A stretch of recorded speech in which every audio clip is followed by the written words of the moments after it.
इश्क बाबा ने किया था, इश्क बाबा ने किया था, बाप को रोना पड़ा और पोते को कचहरी में खड़ा होना पड़ा। कि बुरे काम का बुरा नतीजा ना मानो तो कर देखो, जिसने किया है उसने पाया, जाकर उसका घर देखो।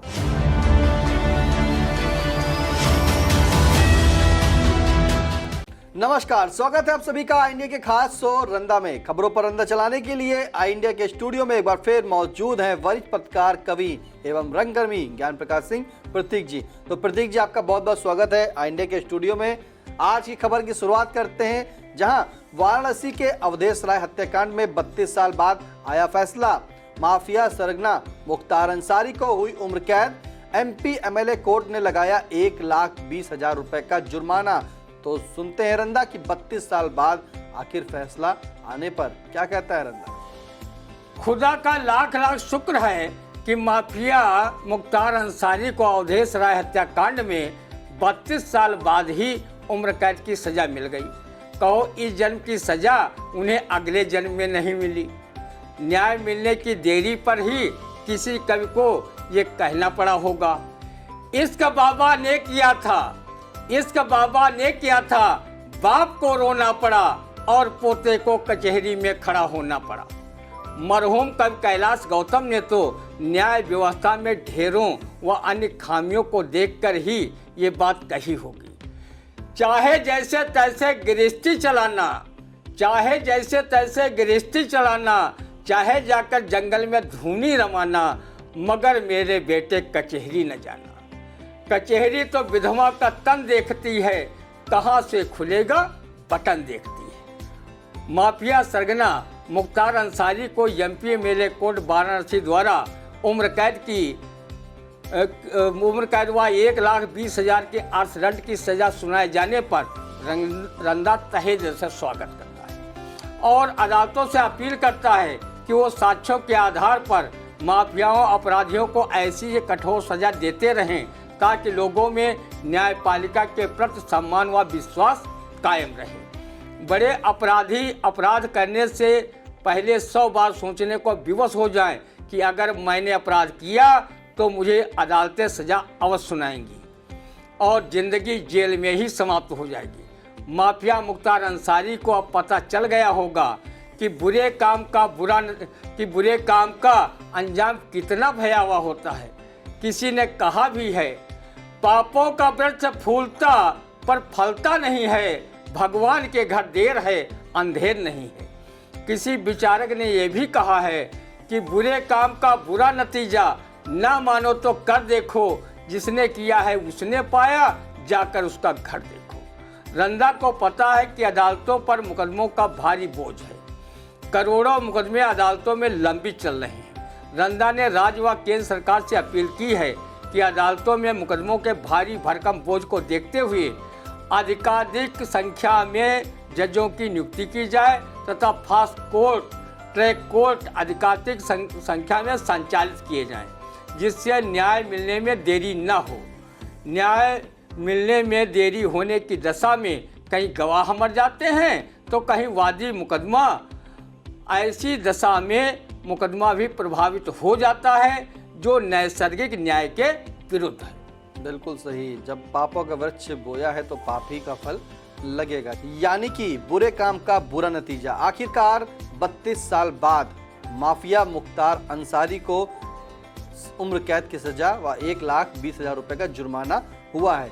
तो रंदा कहता है कि बुरे काम का बुरा नतीजा होगा, जरूर होगा, और फैसला जरूर लेट में आया है, लेकिन अब जो है न्याय प्रणाली को मजबूत करना चाहिए और फास्ट ट्रैक में जो है मुकदमे चलाने चाहिए। जैसे कि फास्ट ट्रैक में मुकदमे जब चालू हो जाएंगे तो जल्द से जल्द जो है न्याय प्रक्रिया लागू हो जाएगी और न्याय जल्द से जल्द सभी को मिल सकेगा।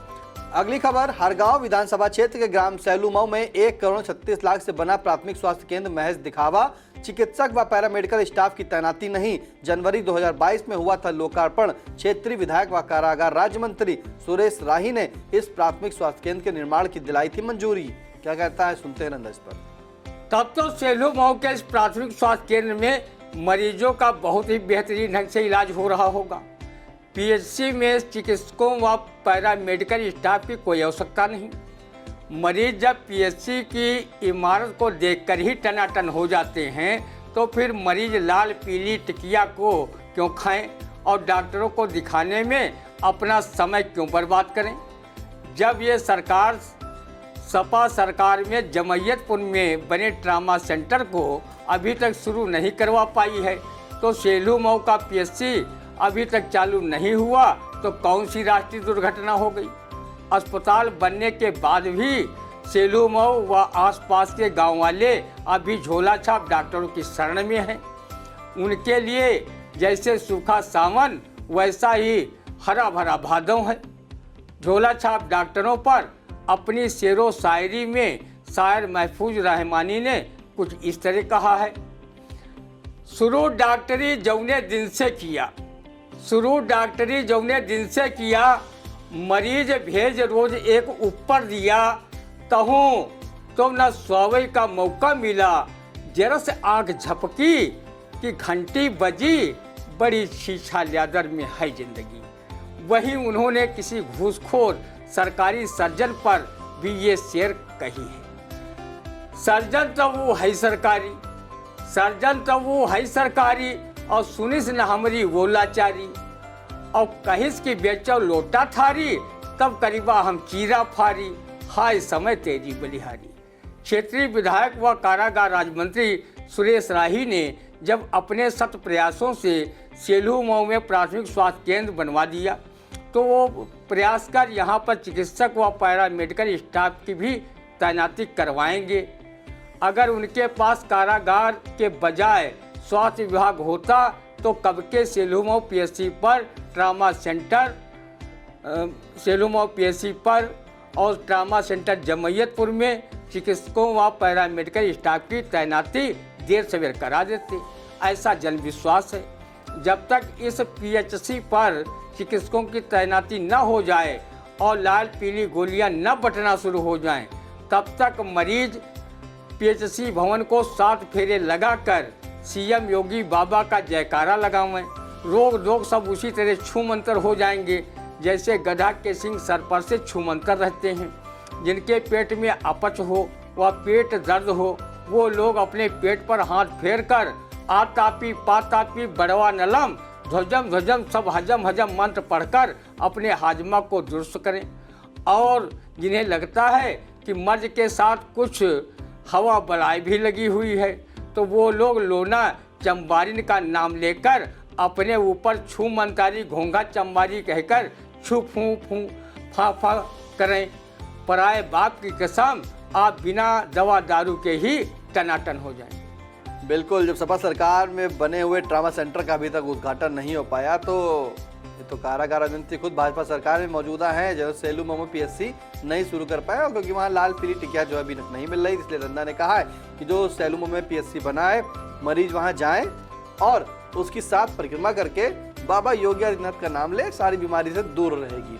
अगली खबर, जहाँ महंगाई की मार, पतली हुई दाल रोटी हो गई छोटी, 5 से 10% तक बढ़े आटा चावल चीनी तेल के दाम, बढ़ती कीमतों से 2 समय की दाल रोटी का जुगाड़ करना भी हो गया है मुश्किल।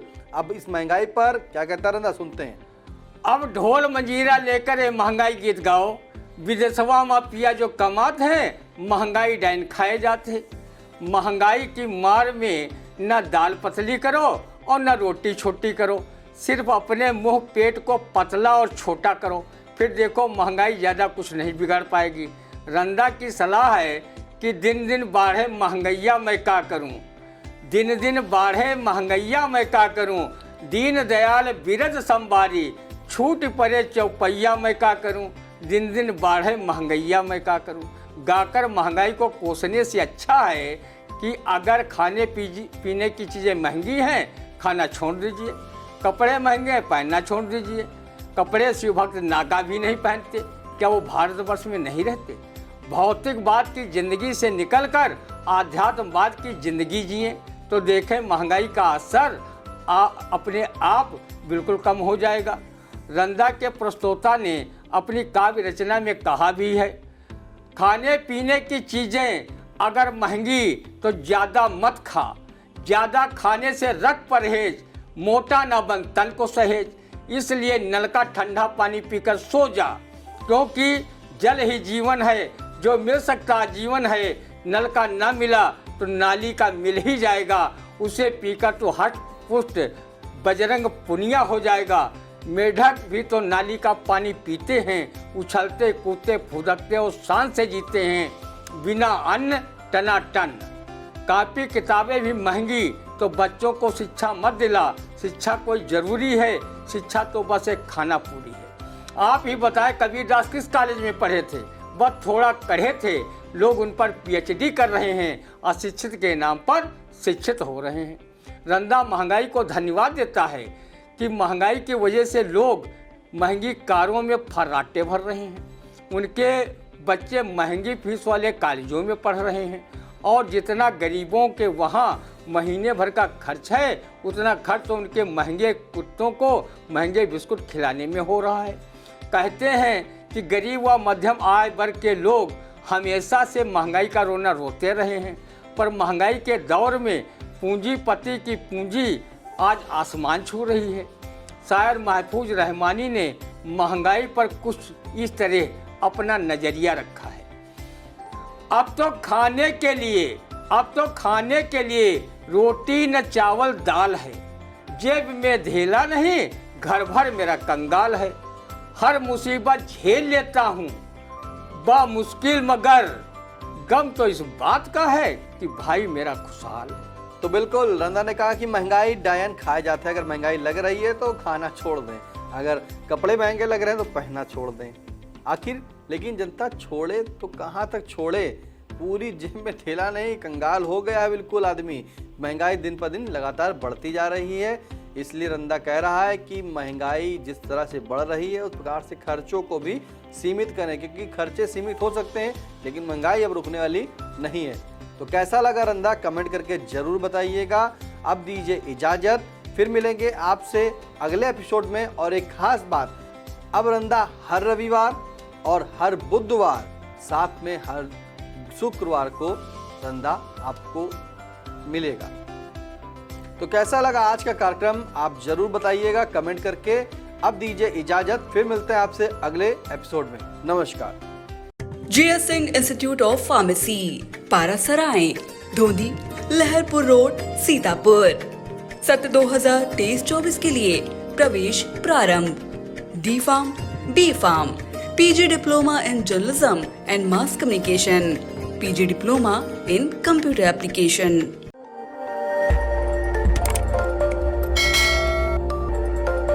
खबर आपकी, नजर हमारी। देखते रहिए आई इंडिया।